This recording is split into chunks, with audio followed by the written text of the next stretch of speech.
there. This is day 4 of building self sync in public. And if you don't know what that means, just keep following me and you will learn. I am Kiné Corder, the leading national certified counselor specializing in financial hypnotherapy for stress. And this is part of the What Keeps You Up at Night podcast because this chronicles my journey, as well as I do interviews here for barbers and business owners. And today we're going to talk about where I am in this process. So, yesterday I talked about how I have to choose between two things that I'm doing. I am building a curriculum for barbers who are the first responders to therapy. I'm also building a corporate offer. And so far, that's been going well in Dubai. I haven't really pushed it in any other city. And part of the reason is because I have decided to build slowly. One of the things that happened to me in the past, I built my company very fast.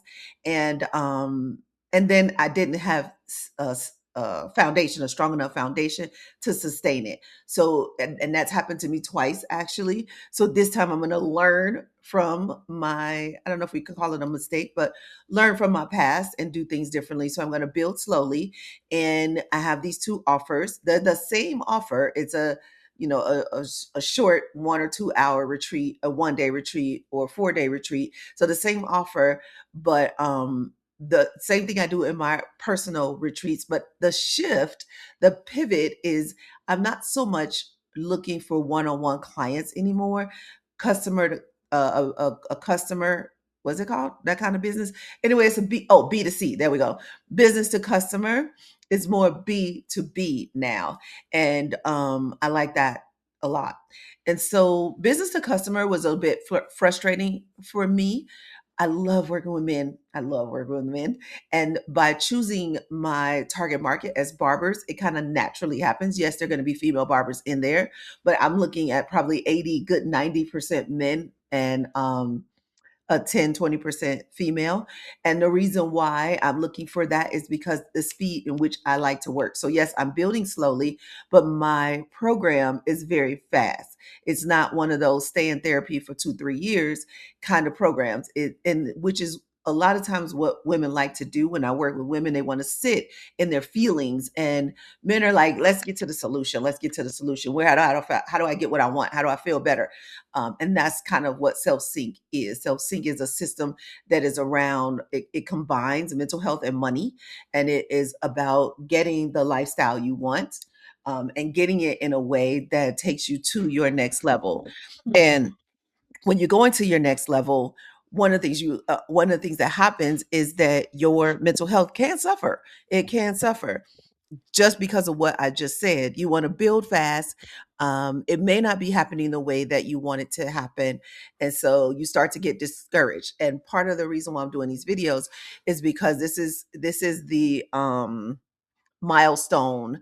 This is me tracking the milestone because it's progress over perfection. And a lot of times we believe that it's just going to be progress, progress, progress, progress, progress, but it's not. Sometimes you got to go back. And this is a big step back for me. This is 30 years almost that I'm going back and starting over. And the decision that I asked you guys to help me make last video was, do I go back in the barbershop?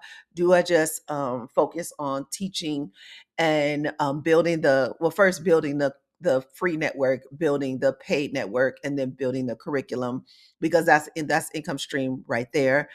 That can build the foundation. The other foundation is the corporate retreats. Although the pipeline is long, once those start going, they could be a really good foundation as well. And I can get one-on-one clients from both of those. And I don't need a lot of one-on-one clients because I only do like 1 to 2 retreats when it comes to those 4 days retreats, 1 to 2 retreats a month. So I really can only see a good 12 to 24 clients in a year. You see? And so I definitely need those foundational pieces to be in place because that's not always enough. And that's best case scenario, right? That I have two every month, because some months I have none. And then some months I have one, and some months I have two. Sometimes I have three, like when I was in Dubai. but it doesn't always happen like that. So it because of that fluctuation, I'm like, I gotta do something different. But barbers a lot of times have this fluctuation.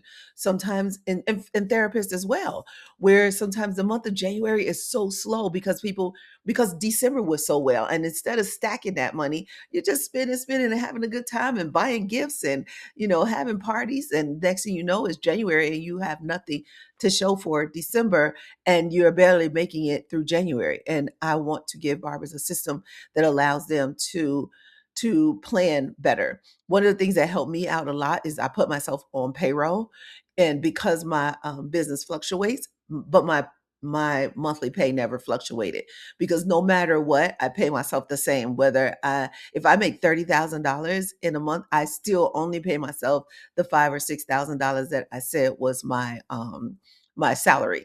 And a lot of people are like, well, that's so low. What it is, but there's perks. And I can show you this when you're in the program where I might not be paying myself that much, but there's other ways that I get what I need through the business. So though that offsets my lifestyle, so I don't have to send that money to me and pay taxes on that money in that manner. And so I have a structure and an idea. Now, at some point, yes, did I pay myself more? Yeah, eventually you pay yourself more, but there's a cap for a while until you can get to a specific threshold. You're going to end up paying too much in taxes. So you have to be strategic about the way that you pay yourself, especially if you don't have children. My children are grown. Yes, I have grandchildren, but I don't claim them on my taxes. Yeah, you can give gifts and you can write that off, but I'm not a tax accountant. Don't listen to me when it comes to taxes or accounting. That I hire people to do that. They tell me what to do and I do it. And this video is more about, before I end, because I only have 4 minutes left, because I told you guys these videos are only going to be, these step-by-step videos are only going to be 4 minutes long.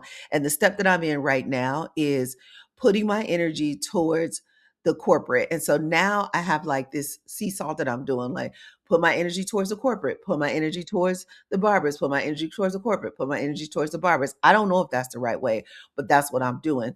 In a couple of weeks, I'm going to have a lot of admin stuff to do, like establishing the business in Dubai and moving it from Vegas to Dubai. And that is not that's not my fun. That's not the stuff that's fun for me. I don't love to do that stuff, but I have to do it. And so I want to get this stuff out the way. I don't mind building the curriculum, is not the funnest part for me, but I like it. And then I love delivering the curriculum. I do love that. And so I try to balance the fun and the hard, what I consider the hard stuff. It's not really hard. It's not coal mining, but it is hard enough. It's hard for me and my strengths. And I'm wondering what's hard for you? What's easy for you when it comes to your lifestyle, your business, your work? And you may have a job, you might have, and even as a barber, you can sometimes have a job. Some barbers work for commission, some barbers are on salary, depending upon who they work with. They might be on booth rent, and that's going to be, you're going to pay yourself differently, or you're going to have a different strategy based on that. Most of the barbers I work with are on booth rent. Um, and so I have that strategy is easy for me because that was the way that I had always worked. I told you I would tell you a little bit more of the backstory. So I'll talk for 1 minute about some of my backstory. I know what I know because I started as an assistant in the hair business, and then I went to barber school after I had finished my own degree in college. And so I built a successful barber and natural hairstyling business. And then I got bored and I went to look for something else, which a lot of barbers do. One of the curse of being somebody like the type of barber I am is where I got bored. I got super bored and I wanted something else. So when you want something else, you start spreading yourself too thin, or you end up spreading yourself out of barbering. And that's what I did. I ended up going into finance. I started in credit and I did insurance, and then I did stocks and bonds. And then I decided to become a therapist. Then I combined the two together, became a financial therapist. Then I was like, I need hypnotherapy. Well, I didn't know I needed hypnotherapy. I ended up learning hypnotherapy, and that made therapy even easier and much better. And then I shifted to the retreat model, and I fell in love with that. And now I'm shifting back to being a barber in a way, more specifically teaching barbers. But this is the pivot. This is what I've learned, and it's okay. So that's all for now. I see you sooner. Love you muchly. We are out because that's my 10 minutes. So see you tomorrow or the next day, because this is not necessarily every day. This is just the days that I can do it.